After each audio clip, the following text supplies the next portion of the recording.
The air in the grand observation chamber of the orb of Xylos hummed with the sound of repressed arrogance. It was a low, thrumming frequency, the collective vibration of beings who knew, with every fiber of their being, that they were the absolute pinnacle of creation. Below them, shielded by a kilometer of transparent crystalline, lay the crucible, a simulated jungle environment so perfectly detailed it even had its own annoying, buzzing insects, genetically resequenced from a long-dead world. The vegetation was a riot of bioluminescent purples and predatory greens. The very ground seemed to breathe, a living testament to the Xylosian race's mastery over nature. Presiding over the observation deck were the galaxy's finest, or at least, those who had paid enough to be considered such. There was Lord Cthar of the Krothak Ascendancy, a creature who was, for all intents and purposes, a walking mountain of chiseled obsidian and fury. His species communicated primarily through ritual combat and what sounded to others like competitive gravel gargling. He stood with 4 of his 6 arms crossed over a chest broad enough to serve as a landing pad for a personal shuttle. His mandibles twitched in anticipation, clicking softly like tectonic plates shifting before an earthquake. He was here for the hunt. Beside him, looking utterly unimpressed by the display of raw power, was Xyler of the Coral Technocracy. Xyler was a slender, elegant being, whose body was more a suggestion than a physical statement. He floated a few centimeters off the polished floor, his long, tapering fingers dancing over a holographic interface that swirled around him like a captured nebula. The Coral did not believe in strength, they believed in data. To them, a problem wasn't something to be smashed, but a data set to be analyzed until it surrendered from sheer intellectual exhaustion. Cthar saw a beast to be conquered. Xyler saw a complex variable in a glorious, galactic equation. And today, the variable was particularly interesting. They had released a chronoshrike into the crucible. It wasn't a creature of flesh and blood in the traditional sense. It was a living temporal distortion, a predator that hunted not by tooth or claw, but by manipulating time itself. It could trap its prey in agonizing slow-motion loops, age them to dust in seconds, or de-age them into helpless infancy. It was less a monster and more a living, malicious physics problem.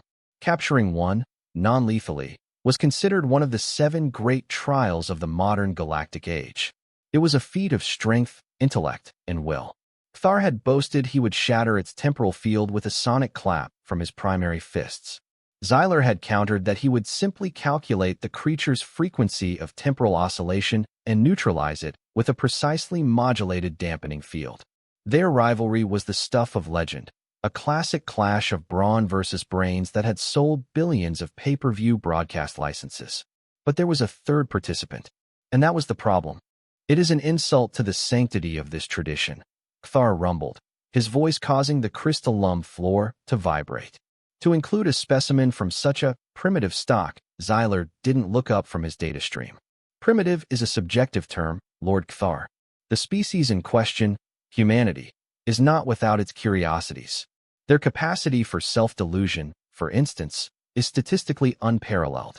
They have managed to build a Class 7 technological society while still believing that the alignment of distant gas giants influences their mating cycles. The automatic doors to the chamber hissed open. A Xylosian proctor, a tall, reed-thin being in flowing silver robes, glided in. Following him was the source of their disgust. The human. His name was Jake. He wasn't a chiseled warrior or a grizzled veteran. He wasn't even a fully developed adult specimen. Galactic analysis classified him as an adolescent, a stage of human development characterized by hormonal volatility, irrational decision-making, and a baffling obsession with rhythmic, repetitive noise they called music. Jake shuffled into the chamber, not with the stride of a hunter, but with the sullen, world-weary gait of someone who had just been told to clean their room. He was wearing what the galactic database called denim trousers, which appeared to have been deliberately damaged, with tears at the knees. His torso was covered in a thin black fabric emblazoned with a stylized skull and the illegible, spiky logo of a musical troupe named Mortal Despair. 2 wires snaked from a device in his pocket up to his ears, from which a tinny, rhythmic banging could be heard even from several meters away.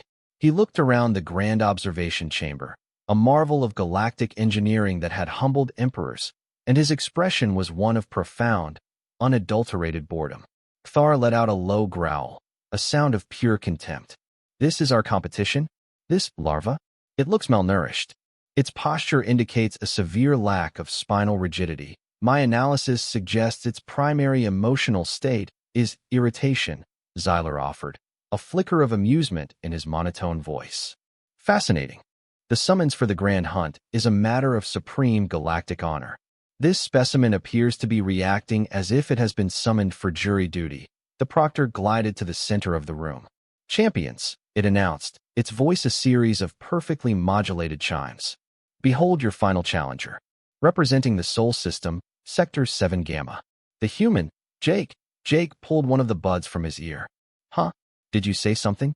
Kthar took a step forward, his shadow falling over the human like a solar eclipse. The teenager was barely half his height, and probably weighed less than one of his forearms. You are the hunter chosen from your world? Kthar's voice was a weapon in itself, designed to intimidate lesser beings into submission. Jake looked up, his eyes unfocused for a second before locking onto the giant rock creature. He didn't flinch. He didn't gasp. He just blinked. I guess. Some weird light showed up in my room, and this floaty dude in a bathrobe said I was summoned messed up my whole afternoon, to be honest. I was about to beat the final boss on Abyssal WIRM 4-inch. He shoved the earbud back in. Xyler's holographic display flickered as he cross-referenced the terminology. Abyssal WIRM 4. A primitive entertainment simulation. The human was annoyed because his game had been interrupted. This was beyond primitive. It was pathetic. The challenge is simple, the proctor chimed, ignoring the palpable tension. The Chronoshrike has been released into the Crucible. The first to subdue it, non-lethally, and bring its temporal core to this chamber will be declared the apex hunter of this cycle. Your equipment has been provided in the staging areas. You may begin when ready. Kthar slammed his fists together, creating a shockwave that cracked a nearby decorative crystal. I am ready now. I will crush this temporal nuisance and claim my honor. He stomped towards his staging area, a massive alcove filled with Krothak power hammers and kinetic shields. Xyler simply nodded, his body dissolving into a column of light and rematerializing in his own alcove, where arrays of sensors and sophisticated dampening projectors awaited him. Jake just stood there, scrolling through something on the small device in his hand. He looked up at the proctor. So, is there Wi-Fi down there? I'm getting no bars in this place. It's a total dead zone. The proctor tilted its head, a gesture of utter confusion. Wi-Fi? Yeah, for the internet. I want to check my messages. There is no internet in the Crucible. Human Jake. Jake let out a long, suffering sigh. The kind of sigh that only a teenager who has had their phone confiscated can truly produce. It was a sound that contained the weight of 1,000 tiny, insignificant apocalypses. Fine, he muttered. Whatever. Let's get this over with. My mom's making tacos tonight, and if I'm late, she'll ground me for a week. He stuffed his phone into his pocket and ambled towards the human staging area, which contained a standard-issue neutralizer rifle, a plasmanet launcher, and a set of tactical armor. Jake looked at the advanced weaponry. He picked up the rifle, weighed it in his hand, and then put it back down. He completely ignored the armor. Instead, he rummaged through a small pouch on his belt that he'd arrived with. The Xylosians had scanned it. It contained an assortment of useless junk.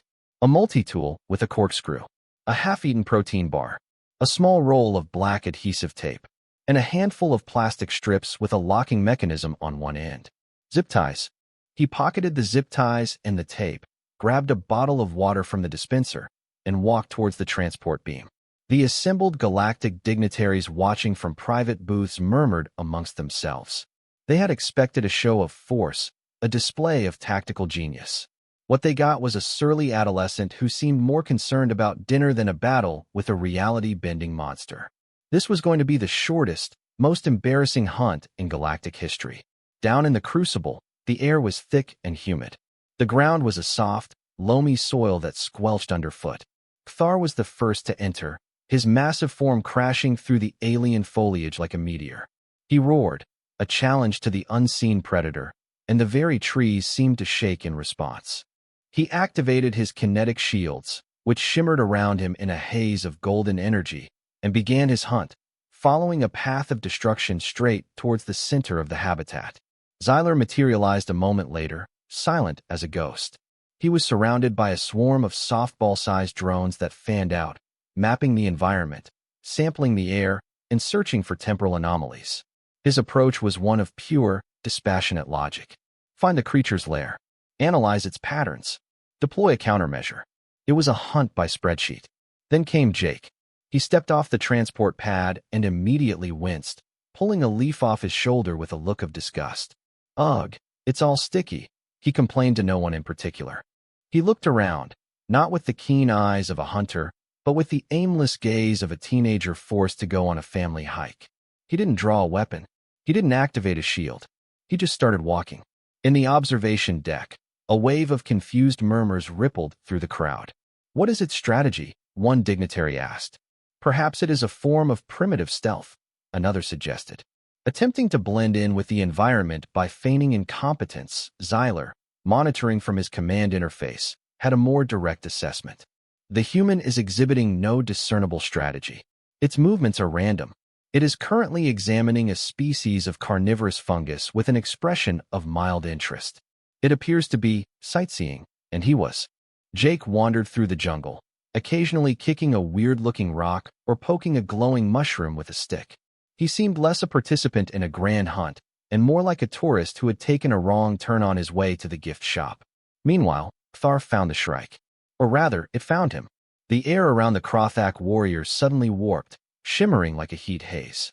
Thar roared and charged, swinging a power hammer the size of a small vehicle. But his swing, which should have connected in a nanosecond, seemed to take an eternity.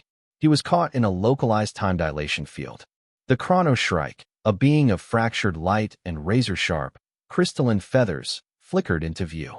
It danced around the slow-moving warrior, its form phasing in and out of reality. It looked like a hummingbird made of broken mirrors. With a flick of its wing, it tagged Thar with another temporal burst. The warrior's right side aged 1,000 years in a second, his obsidian skin cracking and turning to dust, while his left side de-aged into the soft, unformed flesh of a Krothak infant. He bellowed in confused rage, trapped in a prison of his own personal timeline. Xyler observed this from a safe distance. Fascinating. It uses asymmetrical temporal attacks to neutralize physically superior opponents. A chaotic but effective methodology, his drones began firing beams of energy, attempting to triangulate the Shrike's position. But the creature was too fast, too erratic.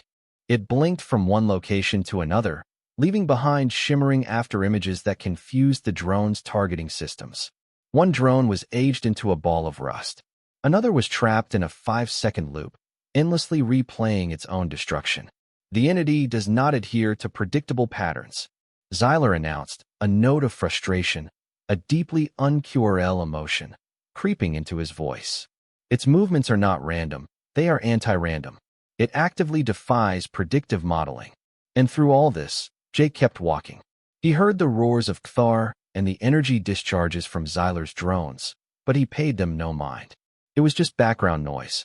He was humming a tune from Mortal Despair, his hands shoved deep in his pockets. Then, the Shrike noticed him. It saw this small, soft creature, wandering unprotected through its territory. It saw an easy meal, a simple target. It abandoned the struggling Thar and the annoying drones and flickered through the jungle, appearing directly in Jake's path. The air in front of Jake warped. A bubble of accelerated time, designed to flash age him into a skeleton, shot towards him. In the observation chamber, several onlookers gasped. This was it. The pathetic end of the human challenger. Jake didn't even look up. At the last second, he took a casual sidestep, as if avoiding a puddle on the sidewalk. The time bubble zipped past him and hit a giant purple tree, which withered into black dust in the blink of an eye. Jake paused. He looked at the pile of dust, then at the space where the tree used to be. He frowned. Weird, then he kept walking. The Chrono Shrike tilted its crystalline head. That was not the expected reaction. Prey was supposed to show fear. It was supposed to panic. It was supposed to run. This creature's heart rate hadn't even elevated. Its bio signs, which Xyler was monitoring with obsessive focus, remained utterly flat. Xyler was stunned. Did you see that? The human's reaction time was sub-zero. It moved before the temporal field could even fully form. But my sensors show no precognitive abilities. It showed no spike in adrenaline. How is that possible? The Shrike, now intrigued, launched another attack. A wave of de-aging energy, meant to turn Jake into a helpless baby. This time, Jake was looking down at his shoes, trying to scrape some of the alien mud off the side. The wave washed towards him. Just as it was about to hit, he bent down to tie his shoelace, which had come undone. The energy passed harmlessly over his head. He stood up, his shoe now tied, and continued his aimless stroll. In the observation deck, the mood had shifted from amusement to utter bewilderment. This wasn't incompetence. This was something else. Something they couldn't comprehend. The human wasn't fighting. He wasn't even evading. He was just not being where the attacks were going to be. It was as if he was protected by a shield of pure, dumb luck. The Chronoshrike was no longer hunting. It was becoming annoyed. It unleashed its full power. The jungle around Jake became a chaotic storm of temporal phenomena. Trees grew and died in seconds. Rocks flickered in and out of existence. The ground itself seemed to ripple, time flowing forwards and backwards in unpredictable waves. It was a maelstrom of temporal chaos that would have driven any sane being mad. And in the center of it all, Jake finally stopped. He pulled out his phone. The battery was critically low. He sighed again, that same long-suffering sound. Great. Just great, the Shrike saw its chance. This creature was finally distracted. It solidified reality for a fraction of a second, coalescing directly behind Jake for a final, decisive strike. It lunged. At that exact moment, Jake turned around, already in motion. He wasn't looking at the Shrike.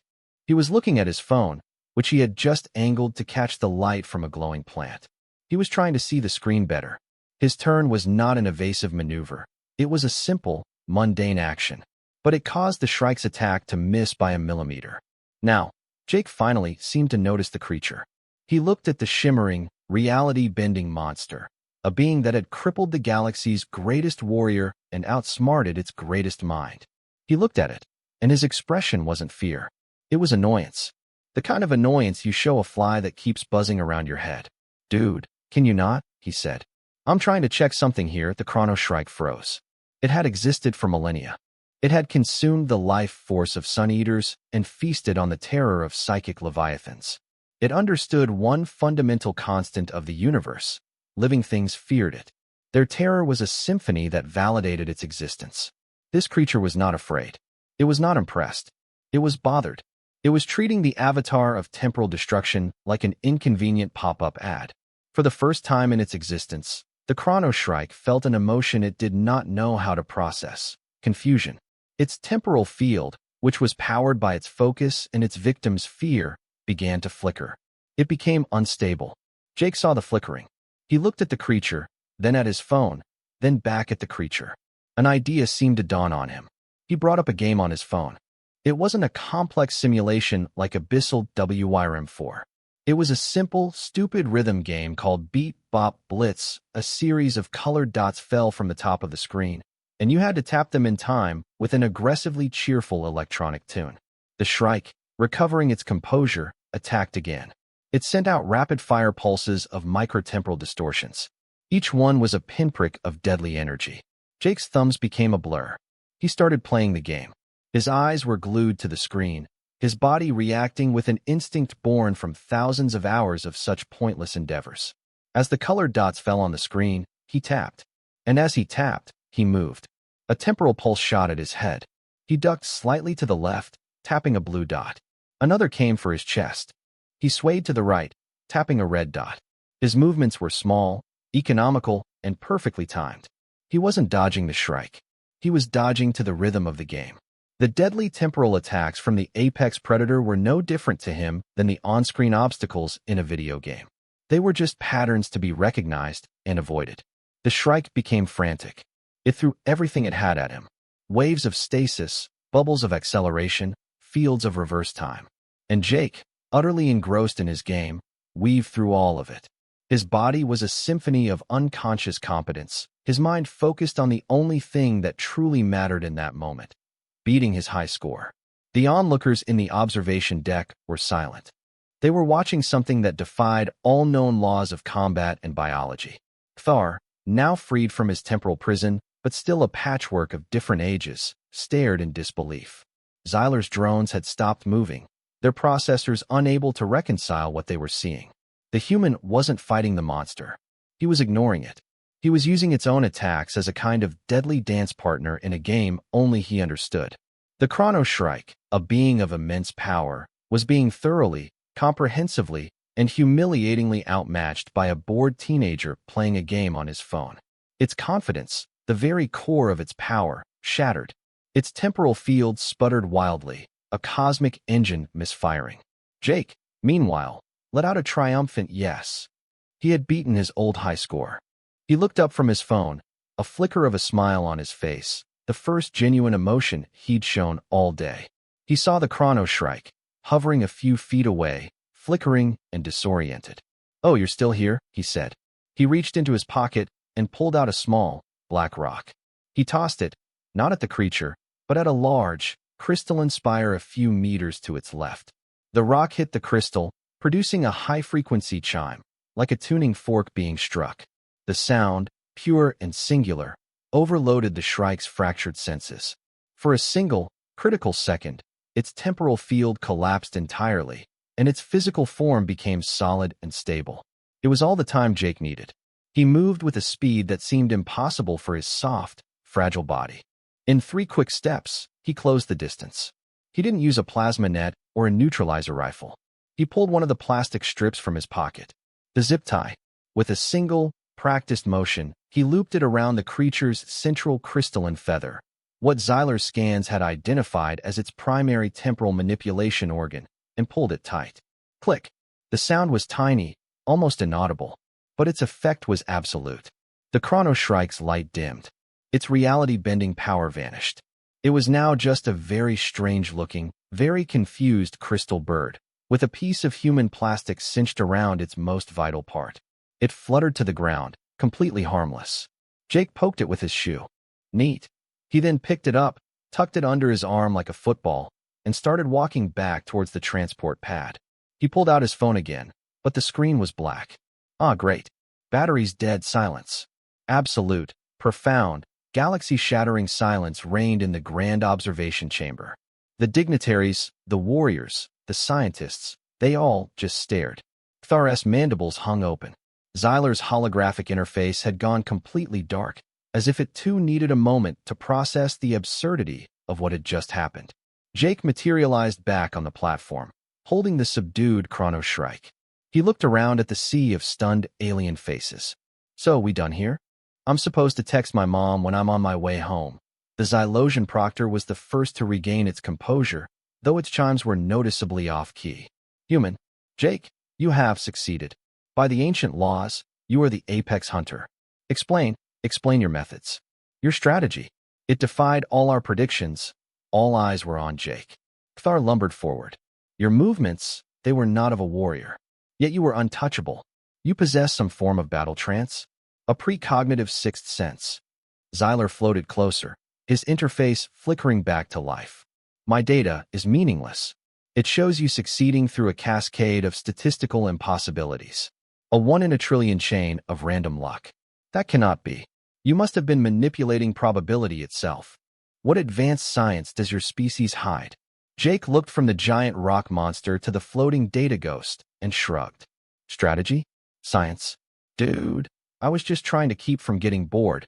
He held up his dead phone. "This thing is my life, okay? My entire social circle, my games, my music, everything. And you people drag me to this jungle with no reception and no charging ports. I was having a really, really bad day. I was grounded for not taking out the recycling. My girlfriend just broke up with me via text message, using an emoji, a freaking crying face emoji, and I was 1 level away from finally beating my cousin's high score in Abyssal WIRM. Then you guys show up."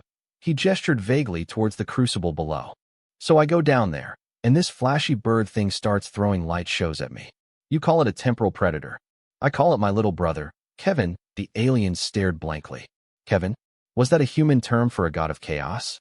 "For 6 years," Jake continued, his voice taking on the weary tone of a long-suffering veteran. "Kevin's sole purpose in life has been to distract me while I'm playing video games. He screams in my ear. He throws pillows at my head. He'll stand right in front of the television and just dance. Badly. He'll unplug the console right when I'm about to win.